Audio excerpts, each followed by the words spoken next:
Directamente desde Ay Bonito nos encontramos aquí con Ana Teresa Toro. Hola Alex, gracias por esa presentación tan alegre, gracias. No muchachos, pero sí es que aquí estamos con gente de calidad, aquí no, o sea, aquí estamos buscando a gente que de verdad valga la pena entrevistar, valga la pena tener una conversación intelectual, una conversación productiva, ¿verdad? Que fluja toda esa creatividad. Oye, al alemán, ¿tú sabes alemán? No, y fue muy gracioso cuando vi la traducción.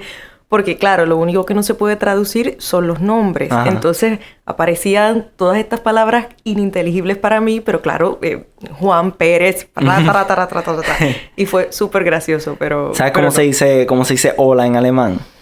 Pues sabes que ni eso sé. Es fácil. A lo mejor lo sé y ni me acuerdo. Mira, te lo voy a decir. Dime tú. Hello. No, muy difícil. Es pelón. Es de estos chistes que son tan malos que son buenos. No, pero es en serio. O sea, no es ni chiste. Así mismo se dice. Pues mira. Te quedó bonito. No es que te estoy vacilando. Es que así se dice. Hello. Buenos días, guten morgen. Buenas noches. Dankeschön. Dankeschön. Lo único que sé. Gracias. Bitteschön. Eso es de nada. ¿Viste? Que ya estamos... Tú estás al día. Sí. Estás al día. Yo también soy escritor. ¡Qué bien! Quiero leerte. Tengo los libros ahí. Te los puedo conseguir. Muy bien. Vamos a hacer eso. No, pero escribir no es fácil. Escribir no es... A lo mejor, no sé. ¿Para ti es fácil? No es fácil. Pero la cara que puse es porque... Ajá. Yo creo que hay una... No sé, hay un aura que rodea el oficio del escritor... que a veces es demasiado vinculada a pensar que para escribirla el único camino es el sufrimiento y que si tú no sufres y no estás pasándola fatal y no tienes alguna adicción terrible o alguna conducta autodestructiva, no eres capaz de hacer buena literatura. Y yo miro eso con muchas pinzas. Yo creo que sí, del sufrimiento puede salir hermosísima literatura y hermosísimo arte en general, pero creo que a veces es como un estereotipo que no necesariamente se traduce a las experiencias de todo. Yo he escrito desde el dolor, pero también desde el placer y el gozo. O sea, no creo que el camino del escritor necesariamente tiene que compulsoriamente ser un camino de sacrificio y un vía crucis. Creo que también hay momentos en los que podemos escribir con muchísima alegría y desde el placer incluso. Sí, exacto, porque es un poco exagerado pensar que tienes que sufrir para escribir, ¿no? Sí, y a veces me parece que es como una excusa para perdonar conductas, no sé, destructivas. Que no es como una excusa para portarte mal y a veces como que no me apetece excusar eso. Sí, escribir, yo pienso que debe ser como un momento de disfrute, que cuando estés escribiendo, ¿sabes? Que sepas lo que estás haciendo, que te guste lo que estás haciendo, que sea como... Aunque no estés pasando nada malo, que sea como una terapia, un momento para ti, para relajarte, para vaciar todo lo que tú estés pensando, porque es una manera también de organizar tus pensamientos. Claro, lo que dices me encanta, porque es una manera, sobre todo, de pensar mejor. Cuando escribimos, muchas veces yo me siento a escribir una columna y no tengo clara cuál es mi opinión sobre un tema. No pasa siempre, pero a veces pasa. Uh-huh. Y es el propio texto el que me revela y me dice y me cuenta qué era lo que yo estaba pensando. Entonces, ese diálogo entre quien piensa y quien escribe se convierte en una conversación súper importante. Y también, pues, que la escritura tiene muchas fases. Esa primera parte del flujo de conciencia puede ser muy, muy chévere. Pero realmente escribir es reescribir. Entonces, cuando viene ese momento de dejar descansar el texto y volver sobre él una y otra vez, pues esa parte puede ser muy engorrosa, muy tortuosa, muy cansona, aburrida incluso, o súper divertida. Entonces, creo que es en la reescritura, en el insistir sobre un texto y hacer la versión número 28 del texto, 32 del texto, 50 del texto. En ese proceso es que realmente ocurre la escritura en realidad. O sea, tú puedes decir que ese proceso de escribir también puede ser un proceso de autodescubrimiento. Sí, porque los textos te sorprenden, los textos te revelan, los personajes se te revelan. Y sí, y muchas veces uno imagina, qué sé yo una vez me senté, en mi primera novela yo pensé que la escribí. Ahora venía pensando en esta entrevista para acá y dije, caramba, yo escribí esa novela a los 26 años. Ya casi van a ser 10 años que la escribí. ¿Cómo pasó esto? Tengo 34. Entonces, pues, claro, la novela se publica más tarde, pero de pronto caigo en cuenta del tiempo que ha pasado. Y cuando la escribí, yo pensé que yo iba a escribir una historia súper terrera, porque yo soy de ahí bonito, porque me crié muy en el campo, mi primera mascota fue una gallina, ¿qué te puedo decir? Era como, no esperaba que iba a terminar siendo una novela tan llena de agua, al punto de que se termina titulando Cartas al Agua, pero yo vivía en esa época en La Puntilla, en el Viejo San Juan, y todos los días lo que hacía era escuchar los muelles, escuchar los cruceros entrando y saliendo, los barcos, y se te llena el cuarto de agua y te das cuenta cómo el entorno ocupa tu escritura, pero también cómo ya no eres quien creías que eras. El texto te contó algo de ti que no sabías.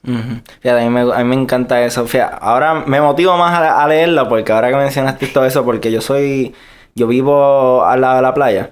Entonces, pues muchas veces si uno pasa por ahí, pues escucha las olas. Y no sé, para mí, una vez que me quedé así cerca del mar, pues como que dormirse escuchando las olas es como que lo más tranquilo, lo más relax posible. Es como una meditación. Sí, es como una experiencia bien única. Sí. Igual que dormir en el campo también son otros 20 pesos. Sí. O sea, cuando yo me quedaba en casa de mi abuela, dormir con el ruido de los coquís y toda esa cosa. Que a veces se me hacía medio difícil dormir con los coquís porque no estaba acostumbrado, pero después de hacerlo varias veces, pues ya uno como que se relaja. Sí, es como dormir con esa multitud, porque están los coquís, están los grillos, están las ramas de los árboles que se caen y uno cree que alguien viene a matarlo. O sea, tiene su cosa. No, y esa novela, Cartas al Agua, es tu primera novela. Sí, fue mi primera novela. No es la primera cosa que escribía mucho antes cuando estaba en la universidad. Yo escribía monólogos porque siempre me gustó mucho el teatro, pero tengo el más absoluto miedo escénico. Entonces me encantaba escribir monólogos para mis amigos actores y los representaban en el desaparecido New York Café. Okay. Y eso era algo que disfrutaba muchísimo, pero pues los estudios, la vida, el trabajo me fue llevando por el periodismo y me sumergí el resto del tiempo. Y la literatura pasó a ser, digamos, como que ese placer secreto que reservaba para los sábados por la mañana, para mí, los domingos en la tarde, tranquila. Con el tiempo, un gran editor puertorriqueño, que es Rafael Acevedo, que es un hombre de una sensibilidad impresionante y además de una mirada respecto a lo que es la cultura. Él ha sido periodista cultural muchos años de Enrojo, en Claridad. Y él se lanza a la aventura de hacer una editorial independiente, La Secta de los Perros. Y él fue publicando aquellas cosas que le gustaban, que le llamaban la atención. Y un día me escribe así, muy millennialmente, me escribe un mensaje por Messenger de Facebook. Y me dice, oye, ¿cuándo me vas a mandar tu novela? Y ya yo la tenía escrita, la tenía terminada. Y no sé por qué, ese día creo que pasé un coraje por algo. Y dije, ay, mira, ya, no me toma la novela. No la voy ni a pensar. Okay. Y pues Rafael, obviamente con su visión como editor, me hizo excelentes apuntes. La trabajamos juntos. Y finalmente pues llegó a publicarse. Pero fue una cosa así como fortuita que agradezco mucho y que le agradezco mucho a él particularmente. Qué chévere que de verdad que uno tiene pues esas conexiones, así ese paso que te deja crecer más, que te deja llevar tu trabajo a otros lugares, a grande escala. Esa novela Cartas al Agua, ¿de qué se trata? Una breve sinopsis. El sinopsis, el parrafito pequeño. Pues mira, la novela cuenta, es una historia de amor en 3 tiempos y cuenta la historia de amor de 3 mujeres distintas en 3 momentos de la historia de Puerto Rico y cómo cada una de esas historias está marcada por la relación que estas mujeres tienen con el agua. La primera relación ocurre en los 70, cuando Marisol Malaret gana el Miss Universo. La otra ocurre en el 92, en el tiempo en que en Puerto Rico se celebró la Gran Regata. Y la otra ocurre en el presente. Bueno, en ese momento hacia el 2010, por ahí es que ocurre. Okay. Y cada una son madre, hija y abuela. Y cada una de ellas pues tiene una historia de amor muy grande que se atraviesa por el agua. Y de pronto pues son casi 3 mujeres que son una y que reflexionan muchísimo sobre la condición isleña y creo que la novela lo que hace también es pues ofrecer una oportunidad para reflexionar sobre cómo el agua y la condición de vivir en una isla se nos mete por dentro. Porque si uno lo piensa en la literatura, la isla es un motivo súper común y es la metáfora perfecta para pensar en el ser humano. Somos una isla. Si pensamos en la humanidad, pues todos somos un gran archipiélago. El cuerpo es esa frontera isleña rodeada del agua del espacio y pues la habitamos con este archipiélago humano que somos todos. Pero y lo ves, pues qué sé yo, en las novelas de Robinson Crusoe, lo ves, los viajes de Robinson Crusoe, los ves en la Odisea, los ves en las grandes historias de la literatura, obviamente el Ulises. Y de pronto pensar que en el caso de nosotros, pues esa gran metáfora es de una literalidad absoluta, pues algo nos hace. Entonces yo creo que la novela, pues, terminó siendo una reflexión sobre eso desde el lugar más común del mundo, pero más humano, que es el amor, creo. Okay. Algo así. Algo así. Algo así, porque ya la miro con distancia, ya casi no sé ni quién es esa mujer que la escribió, ya soy otra. Sí, porque fue hace mucho tiempo, muchachos, los pensamientos cambian, sí, uno escribe algo hace años y lo vuelve a ver y dice como que... ¿Quién es ese? Yo escribí esto. Y qué vergüenza, ¿no? Pero le tengo cariño, porque es una novela que ya ahora, pues una escritora más madura, con más experiencia, puedo verle las grietas a la escritura, al oficio, saber qué pude haber hecho mejor, qué por aquí, por allá. Pero también es una novela que me ha traído mucha retroalimentación conmovedora por parte de lectores. Muchísima gente cuando salió me escribían, esta es la historia de mi mamá, esa es la historia de mi abuela. No, ¿por qué estás contando mi vida? Y saber que al menos eso que está en el aire y con lo que uno pudo sintonizar por unas horas en la escritura se materializó, pues eso es satisfacción suficiente. Y creo que para eso en el fondo es que uno escribe, para servir de puente entre estas emociones que tiene la gente y que a lo mejor no tiene las palabras exactas para decirlas y para expresarlas, y uno pues cultivar el oficio y cultivar las palabras y cultivar el vocabulario, el ritmo, las técnicas narrativas para poder estar al servicio de los lectores y que los lectores de pronto encuentren sus sentimientos ahí y puedan decir, esto es lo que me pasa. Y eso para mí pues tiene un valor incalculable. Sí, tratar de encontrar esa empatía entre el lector, los personajes, la historia. Sí. Que la empatía es muy importante. O sea, y en estos tiempos... Un valor que falta. Sí, y en estos tiempos más que nunca. Y me está como curioso, ¿verdad? Que hayas escogido para tu historia pues un setting puertorriqueño. Porque a veces es más fácil inventárselo todo que de verdad tratar de conectar tu obra creativa al entorno real. ¿Entiendes? Como que ¿por qué escogiste hacerlo así alrededor de un setting puertorriqueño en vez de totalmente inventarte todo? Pues mira, me gusta mucho tu pregunta y me recuerdo una ocasión que entrevisté a un escritor cuyo nombre obviamente acabo de olvidar, pero el escritor él había escrito una novela, creo que él era peruano y la novela se situaba en China. Y yo le pregunté sobre sus viajes a China. Y él me dijo, yo nunca he estado en China. Porque los escritores construimos mundos y nos imaginamos mundos. Y dentro de esa imaginación eso es suficiente. No quiere decir que la novela no estaba muy bien documentada. Después me enteré que su esposa era profesora de chino, o sea, de mandarín. O sea que, vaya, él tenía algún tipo de bagaje. Pero no había estado físicamente allí. Y en mi caso...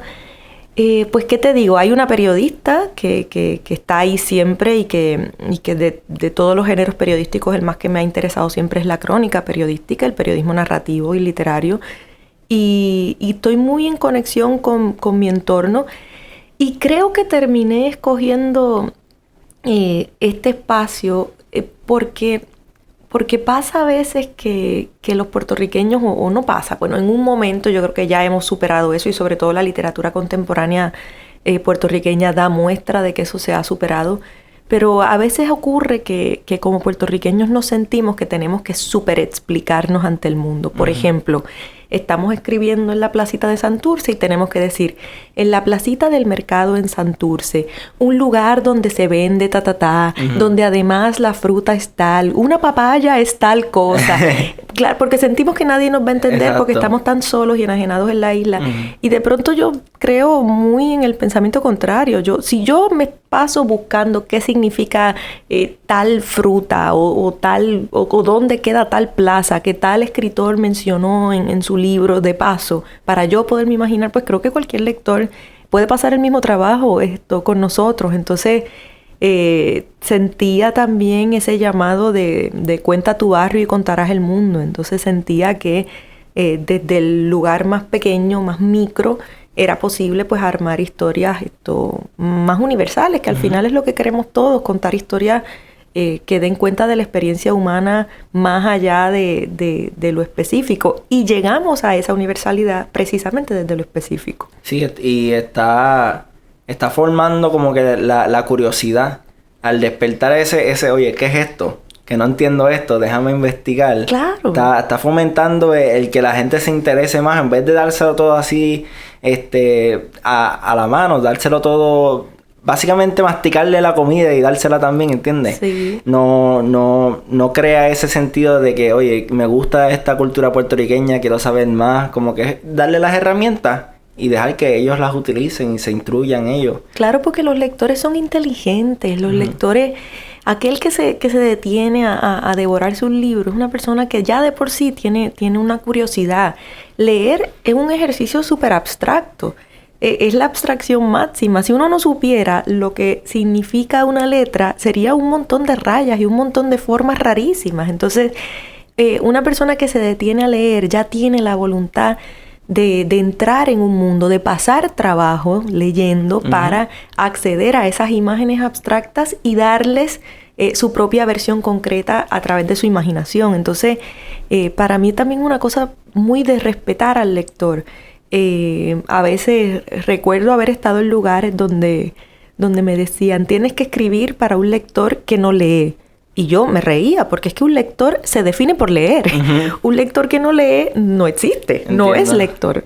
Entonces, esta idea de que hoy día la gente no lee o lee menos, la gente lee muchísimo, lee en otros formatos, lee de otras maneras. El libro no ha muerto. Declaramos la muerte del libro hace como 10 años yo escribía artículos donde todo el mundo decía que ahora con el libro electrónico los libros de papel iban a morir y que tal. Y mira, no, ha habido mercado para ambas plataformas. Yo escucho muchísimos audiolibros, me encantan los audiolibros. Y tuve en alguna ocasión un dispositivo lector electrónico que al final pues lo terminé abandonando porque nada me sustituía el poder escribir y marcar y la experiencia física de manipular un libro. Luego, la neurociencia pues ha demostrado la importancia de el tacto y de la lectura con el objeto físico libro para la retentiva de esas cosas que estamos leyendo. Entonces, nada, es cuestión de respetar al lector y respetarlo tratándolo como lo que es, una persona inteligente que tiene curiosidad. Sí, definitivamente. O sea, todos sabemos que no es lo mismo buscarte un PDF por internet que tener así el libro, como que ir a la librería, que te atiendan, buscar el libro que te gusta, como que sentir las páginas, ¿sabes? Es una experiencia completamente diferente. Entonces, cuando uno tiene así lo está leyendo en el celular, se distrae con el mensaje que llega, claro.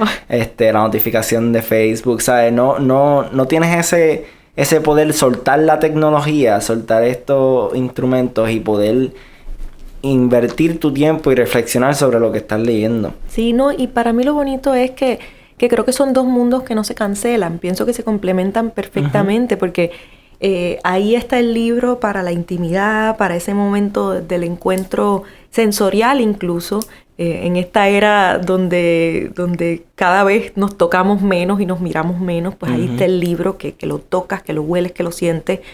Pero también ahí está la tecnología para conectarnos con gente en otros países que está leyendo lo mismo que tú, para ayudarnos a buscar aquellas cosas que aparecen en ese libro que no entendemos. Pienso que se complementan perfectamente. Te digo, yo vivo oyendo audiolibros y me fascina.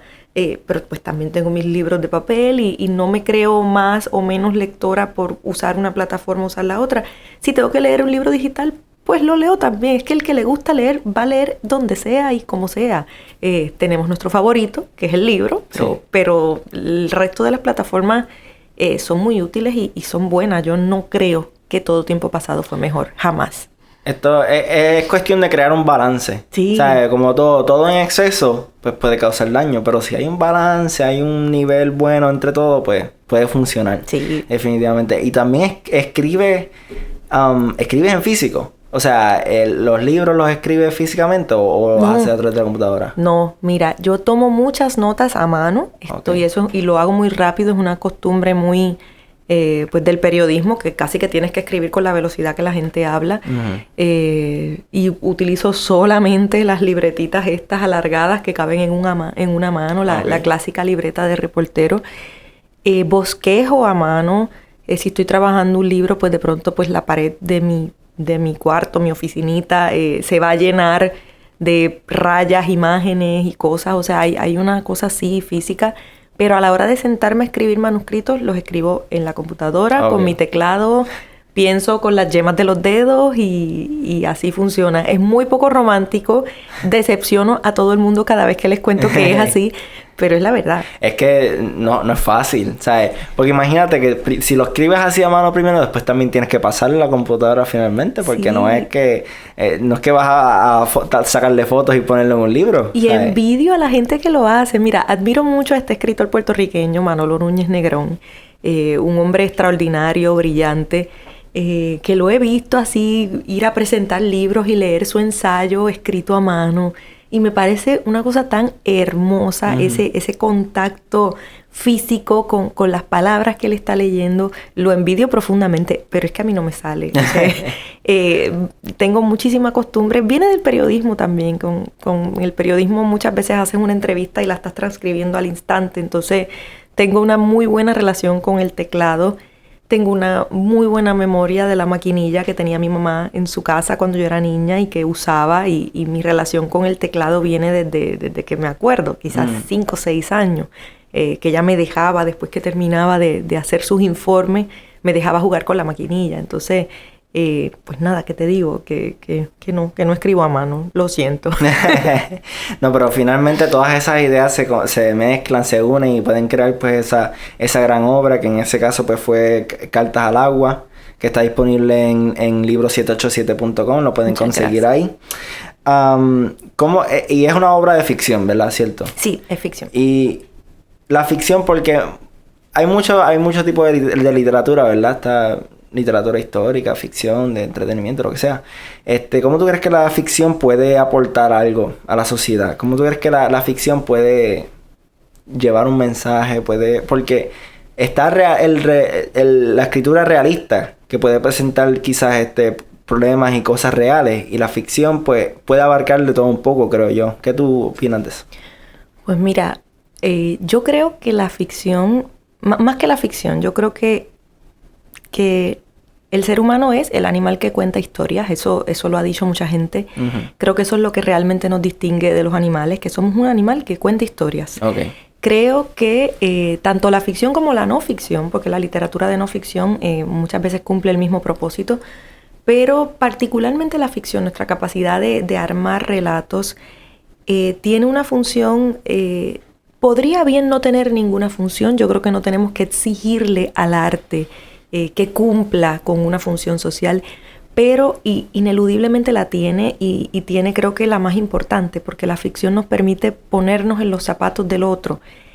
Sabemos que estamos consumiendo, viendo, leyendo una historia imaginada por alguien, pero las emociones que esa historia nos genera son reales. Por eso vamos al cine y lloramos si hay una escena que nos conmueve. Sabemos que son actores, sabemos que eso es ficción. Incluso si es una historia basada en hechos reales, sabemos que eso es una representación de algo que ya pasó. Exacto. Sabemos que estamos conscientes plenamente de que esto es pura impostura. Sin embargo, lo que estamos viendo nos conmueve y llegamos a reír y llegamos a llorar. Entonces, la posibilidad de acceder a emociones reales desde la ficción es una puerta absolutamente directa a la empatía, lo que hablábamos ahorita, la posibilidad de entender mejor la vivencia, la experiencia del otro, porque vemos lo que sufre y lo que padece.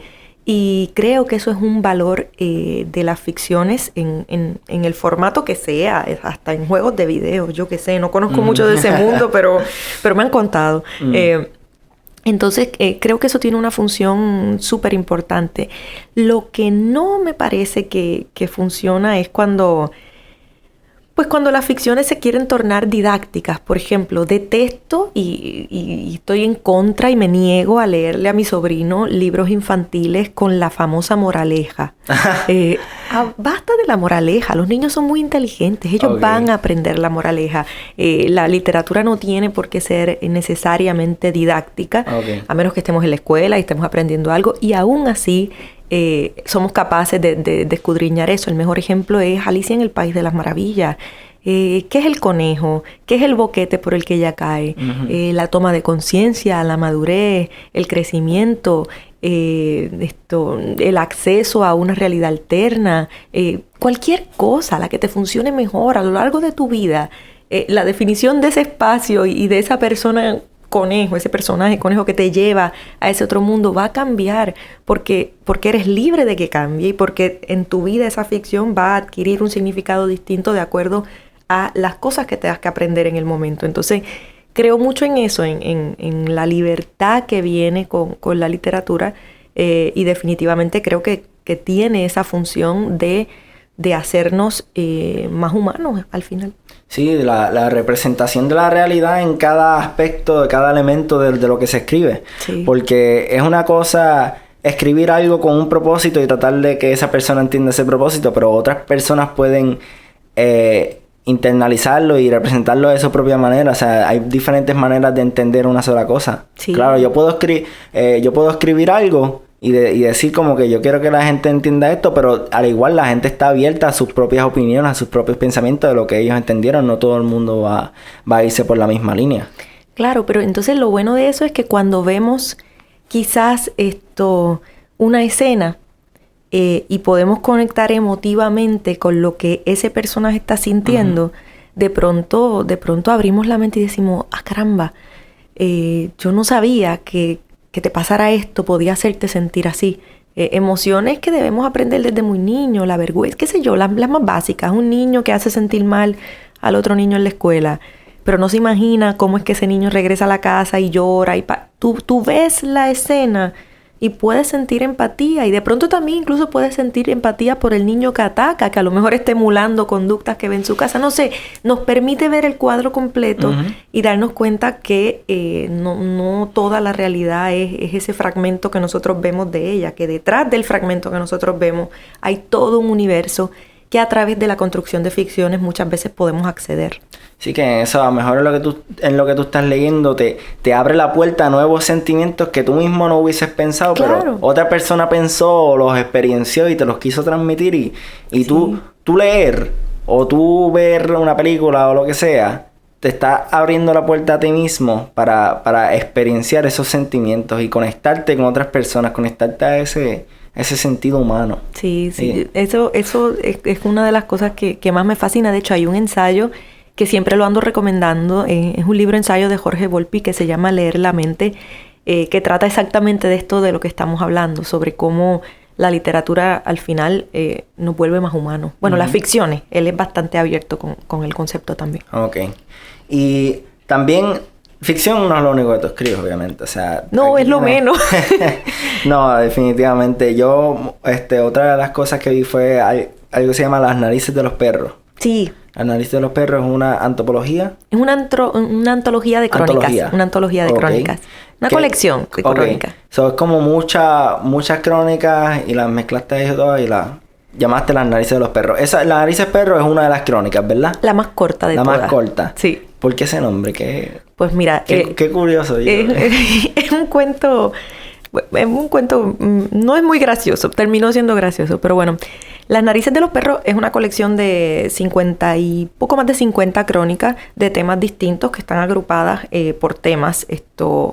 Que trabajé a lo largo de 10 años ocupándome de las páginas de cultura del Nuevo Día y de otras publicaciones. Entonces estos textos tratan sobre el Puerto Rico contemporáneo, digamos el Puerto Rico de principios del siglo XX. ¿Qué significa ser puertorriqueño en el siglo XX. Y son crónicas que tratan del boxeo, de las reinas de belleza, de la naturaleza, de la nieve que cae en Plaza Las Américas. Una gama de temas bastante amplia. Y dentro del estilo de la escritura, pues es lo que te decía, la crónica periodística, que es un tipo de periodismo que se concentra en la parte para contar el todo.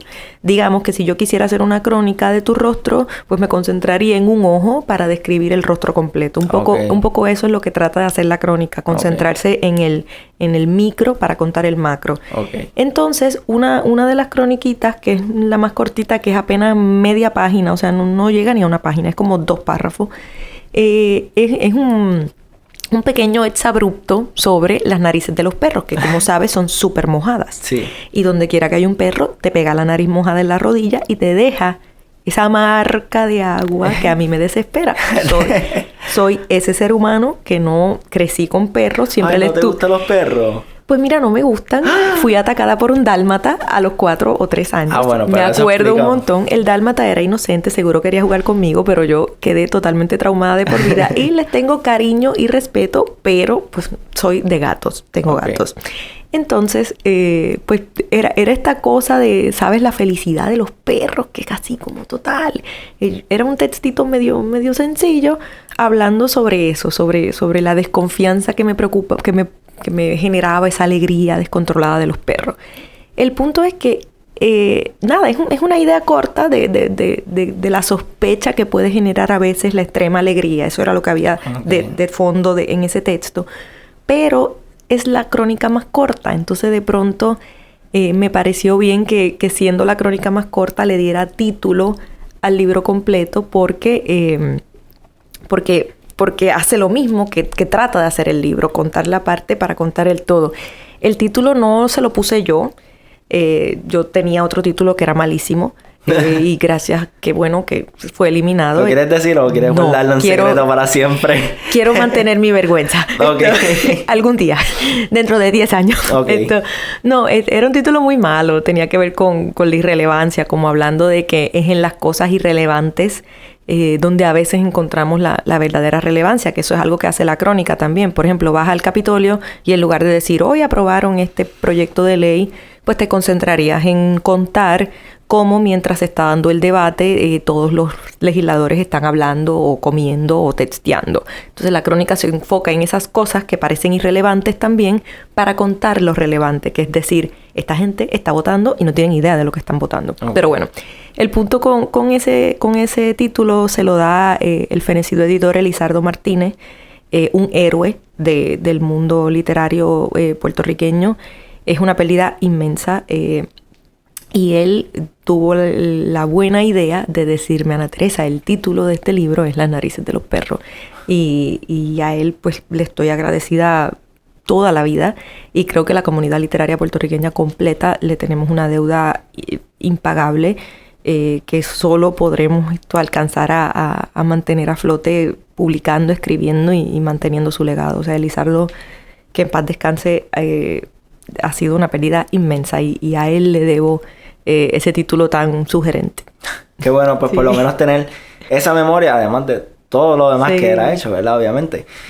Pero que pudo influir en esa parte de tu vida y pues mantenerse vivo a través de esa memoria, ese aporte a la vida. Y esa obra inmensa de la editorial Callejón, que continúa y ahora va a estar bajo la dirección de Nelche Van Maricin.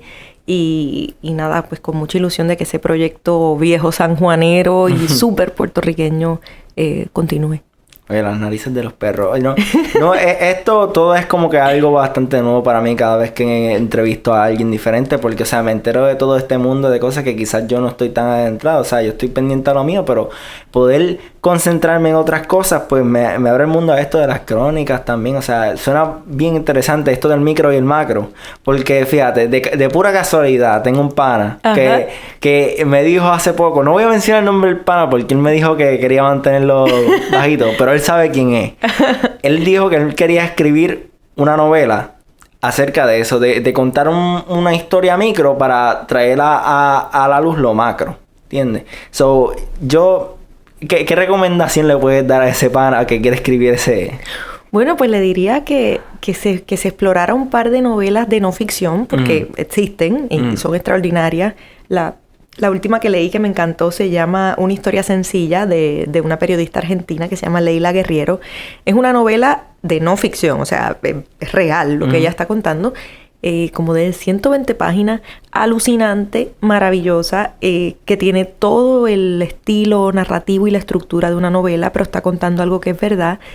Y lo curioso es que hace lo que hace la buena escritura, que es que hace que algo de lo que tú no tienes idea, que nunca te ha cruzado por la mente y que ni sabías que existe, de repente se vuelve la cosa más interesante del mundo. Esta novela trata sobre un bailarín de malambo. Yo en mi vida había escuchado la palabra malambo, no sabía tampoco lo que era eso. Es un baile, una danza folclórica de gauchesca de Argentina que la hacen los hombres. Y de pronto me he convertido en experta en malambo. Me parece que el malambo es lo máximo. Digo, experta es mucho decir, pero ¿me entiendes? Que me volví obsesiva con el tema luego de leer esto, porque gracias a ese libro que me permitió adentrarme en un mundo que yo no sabía que existía, de pronto pude encontrar un montón de sintonías con mi propia vida o con la vida de gente que conozco y eso le dio mucho sentido a esa experiencia de lectura. Así que nada, estructura, lectura y a crear. Ahí está. Ese mensajito es para ese pana. Para ese pana secreto. Y también para todo el que quiera escribir, ¿sabes? Claro. Porque aquí están escuchando gente que le encanta esto de la lectura, de saber de la cultura, de escribir. Todo el que quiera escribir, estructura, lectura. Y a crear. Y a crear. Sí, pero mucha lectura, porque lectura. También, ¿sabes? Para escribir primero hay que leer mucho más mucho más. Y a la vez también, qué sé yo, la escritura es algo que no necesariamente todos los que nos sentemos a escribir, no todo lo que yo escribo va a ser publicado, no todo lo que escribo es para la aspiración de que se convierta en una pieza de arte. O sea, escribir nos ayuda a pensar mejor. Escribe un diario, escribe cartas, escribe mejores emails, lo que sea, escribe posts de Facebook más ordenaditos sí. o más estructurados. Plantéate la posibilidad de armar una idea de principio a fin en un texto y eso te va a ayudar muchísimo a entender mejor lo que tienes en la cabeza. Eso es súper saludable y súper bueno. O sea, que es que escribimos todo. Es como bailar. Uh-huh. No todos los que vamos a ir a una pista de baile vamos a ser bailarines en un escenario, pero podemos bailar. Exacto. Nos hace bien. Sí, exacto. A mí me gusta mucho el baile. Sí, bien. Definitivamente. Ya vamos bien. Ya estamos empezando bien. Sí. Oye, y también eres periodista. Sí. Eso es otra. O sea, se siguen añadiendo las cualidades. Y también fuiste profesora. Sí, en la UPI. En la UPI. Yo estoy estudiando en la UPI ahora mismo. ¿En qué estás en la UPI? Estoy en comunicaciones. Ah, pues mira, ahí estuve yo. Y en humanidades. Sí. Seguimos añadiendo aquí a la lista de cualidades y profesiones que has tenido alrededor de tu vida. Y el periodismo. O sea, ¿qué se necesita para ser periodista? ¿Qué valores hay que tener? ¿Qué mentalidad hay que tener para uno atacar ese oficio? Esa es una pregunta súper difícil. Y en el fondo quizás es difícil porque va a lo más profundo. Yo creo que los buenos periodistas que conozco, todos tenemos, todos los grandes compañeros que conozco, todos tenemos algo en común y compartimos el deseo de que a través de la denuncia se alcance la justicia. Yo creo que tiene que importarte el lugar donde vives. Yo creo que tiene que importarte saber que las cosas pueden ser mejor, que las cosas pueden cambiar. Tiene que importarte la gente que toma decisiones y que haya un rendimiento de cuentas de esas decisiones. Si no hay un sentido de justicia social muy profundo, es difícil. En la universidad yo enseñaba un curso de crónica, un seminario de crónica y me tocaba dar también la clase básica de periodismo y mis pobres estudiantes tenían que escuchar esta cantaleta todo el tiempo sobre qué es lo que hace el periodismo y el periodismo básicamente lo que hace es proveerle herramientas a los ciudadanos para la toma de decisiones informadas en una democracia. Sin democracia funcional no hay periodismo. Uh-huh. Y es importante eso, tu poder decir, bueno, ahora vendrán las elecciones, tú debes saber todo lo que puedas saber sobre estos candidatos y sus plataformas para tomar una decisión informada y ver cómo eso te va a afectar. Y esa función social se puede hacer desde cualquier ramificación del periodismo. A veces pensamos que solo el periodismo de noticias duras puede hacer eso, y no es cierto. Tú puedes ofrecer herramientas para la toma de decisiones informadas en una democracia desde el periodismo cultural, desde el periodismo incluso de espectáculos, desde el periodismo deportivo, que al fin y al cabo el buen periodismo es periodismo sin apellido, es periodismo y ya.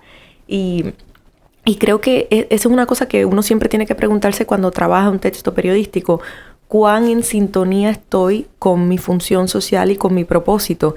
Y también, por otro lado, creo también en un periodismo que aspire a utilizar los valores estéticos y los valores literarios y los valores narrativos para hacer bien su trabajo. A veces pensamos que...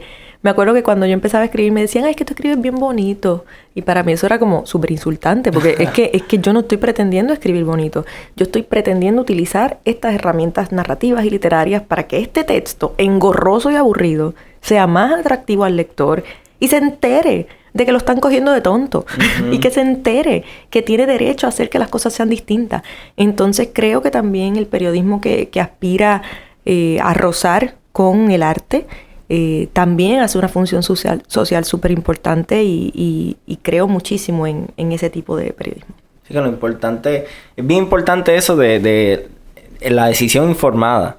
Sí. No, o sea, eso es lo que nos tiene por el piso, el ir a tomar decisiones sin primero informarte, como que tomar riesgos calculados, tomar decisiones que tú digas, esto me puede afectar en el futuro, no pensar solamente, tú sabes, en lo que está pasando ahora, pensar, mirar a su alrededor, mirar lo que afecta a los demás, tener el sentimiento, ¿verdad? El abrirse las puertas a ese sentimiento común de otra gente, de mi familia, de mis hijos, de mis hermanos, de mis vecinos. Sí, ¿no? Y nuevamente volvemos otra vez a la empatía, que parece que es como el leitmotiv de esta conversación contigo. Y eso el tema de hoy.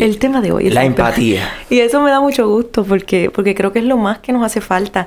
Pero pienso en historias periodísticas y de repente decimos, qué sé yo, la más dura que nos ha tocado enfrentar en estos últimos años.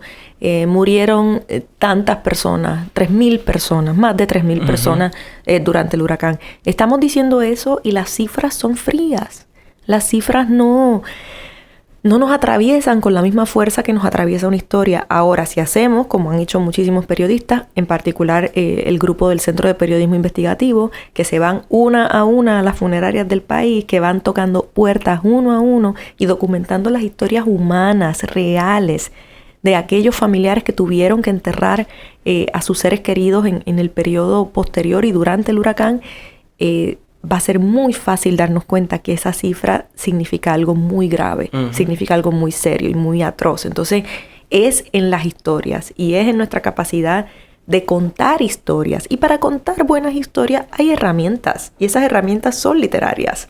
La construcción de escenas, el desarrollo de personajes, el vocabulario, el ritmo, el vuelo poético, etc., etc. O sea, es en esa capacidad de contar historias que vamos a lograr esa empatía que al fin y al cabo conduce a la acción social. Que la acción social y la acción de la gente, y digamos que los cambios que trae el periodismo casi siempre son lentos, muy lentos, demasiado lentos, y a veces la gente que lucha por las cosas no siempre ve el resultado de su lucha. Pues sí, eso es cierto, pero no significa que por eso no valga la pena. La próxima generación goza de otras cosas. Yo como mujer lo vivo todos los días. Hace 100 años yo no podría estar aquí sentada contigo teniendo esta conversación.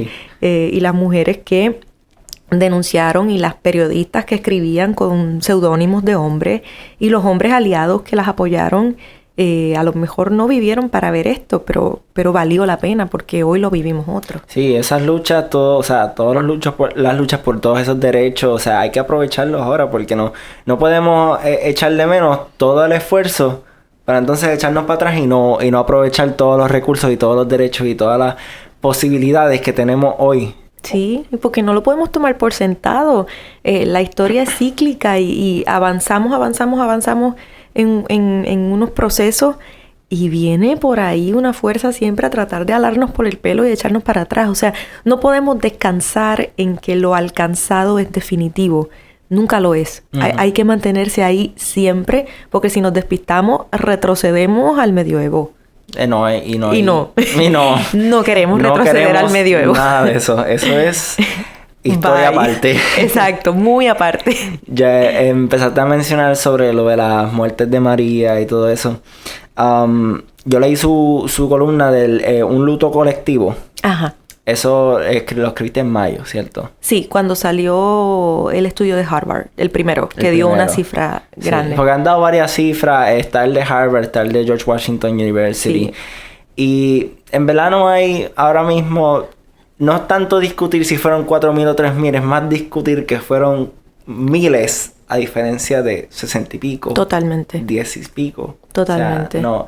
Y cuando lo leí, o sea, yo como que lo sentía. ¿Entiendes? Como al principio empezaste a escribir sobre que uno a veces tiene que escribir con rabia, uno a veces tiene que manifestar esos sentimientos. Y cuando lo leía, de verdad me transportaba a este estado mental de que esto es una realidad que hay que enfrentar y no podemos, ¿sabes? Cruzar los brazos y decir, pues, ya. Sí. O sea, de verdad, los motivo a leer esas columnas. Gracias. Especialmente si dicen Ana Teresa Toro. Gracias. En el Nuevo Día, definitivamente. Que es que para las personas que, pues, quizás lo que hacen es ojear los periódicos o ni los ojean, que es un columnista. Mira, la columna de opinión es un género periodístico que, pues como dice su propio título, se fundamenta en la argumentación de una idea. Digamos que pues, un periodista que domina un tema o que ha trabajado un tema desde una distancia, se aventura a establecer su opinión respecto a algo. Ahora, una opinión vale en tanto y en cuanto sus argumentos son sólidos. Entonces muchas veces vemos opinión y pensamos que pues yo opino que está lloviendo. Pues mal, porque si miramos por la ventana hace un sol que pela. Entonces, para los que nos están escuchando, no está lloviendo. No está lloviendo, hace un sol que pela. Entonces la opinión no puede ser esto así de arbitraria.